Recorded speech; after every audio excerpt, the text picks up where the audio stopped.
अफजल गुरु को दी गई जब वो भी आखिरी समय में यूपीए सरकार, तो इनके कैबिनेट मंत्री उसके प्रति सहानुभूति की बात बोलते हैं। कितनी कड़ी भर्सना है। मणिशंकर अय्यर का स्टेटमेंट अवेलेबल है, अफजल गुरु को दी जाएगी तो पूरे कश्मीर घाटी में आग लग जाएगी, इसलिए 7 साल तक नहीं दी गई। ये कोई रीजनल पार्टी नहीं, मतलब पीडीपी और एनसीपी नहीं बोल रही थी, वो नेशनल कॉन्फ्रेंस नहीं बोल रही थी, ये बोल रहे थे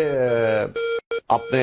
कांग्रेस के मुख्यमंत्री। और हाफिज साहब थे, ओसामा जी थे, इशरत जहां बेटी थी, जाकिर नायक शांति का मसीहा था, और जाने जाने क्या होता था, बुरहान वानी भटका हुआ नौजवान था। ये सारी बातें, और भारत की सेना का अध्यक्ष सड़क छाप गुंडा था, और पाकिस्तानी सेना अध्यक्ष के साथ गले मिलते थे इनके नेता सिद्धू जाकर। वो लोग आज कहते हैं कि नहीं हम तो बड़ी कड़ी भर्त्सना करते हैं, मगर आज मैं उससे बड़ी बात ये कहने का प्रयास करता हूं कि ये तो एक पक्ष है ही कि ये पूरी तरीके से साबित हो गया कि आप पढ़े लिखे लोग इंडोक्ट्रिनेशन के वजह जाते, जो धारा 370 और संघ और इन सारी बातों को, इन्हीं चीजों ने आतंकवाद को अधिक विकराल किया है भारत। मुझे याद है मुंबई का बम विस्फोट 12 मार्च 1993, उसको बाबरी से कनेक्ट करने का प्रयास किया गया, तो मैं याद दिलाना चाहता हूं ओक्लाहोमा में भी हुआ 1994 में बम विस्फोट। ओक्लाहोमा की मैं रेफरेंस क्यों दे रहा हूं, उसमें भी नाइट्रस ऑक्साइड यूज किया गया था इसी ढंग से, और जितना यहां पे था ओक्लाहोमा से ज्यादा भयानक विस्फोट हो सकता था यहां। ये ओक्लाहोमा में कौन हुआ, आरएसएस की वजह से हो रहा था क्या, उसमें कौन सा धारा 370 था। और अगर जहां तक ये भटके नौजवान की बात है, ये जो पढ़े लिखे लोग, ये छोड़िए, रियाज भटकल जो था वो भी इंजीनियर था, याकूब मेनन चार्टर्ड अकाउंटेंट था, बुरहान वानी सॉफ्टवेयर का जानकार था, और मैं बताना चाहता हूं, ये जो हमारे मित्र लोग बोलने लगते हैं,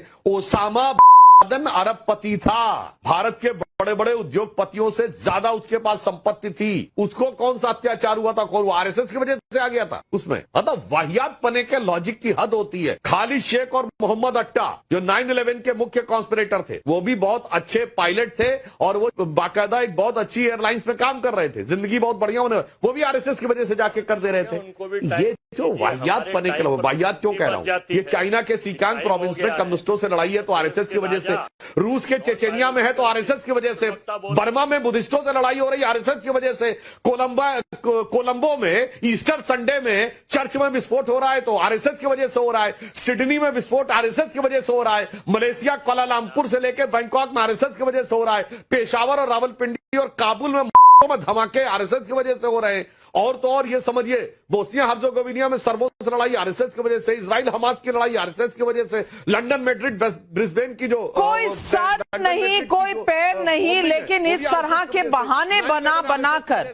ये सोमालिया में आरएसएस की वजह से। अरे भाई साहब, कितने वाहियात तर्क दे के आप प्रयास करेंगे इतने बड़े विकराल समस्या को तिनके की ओट में पहाड़ छुपाने की। ये खतरा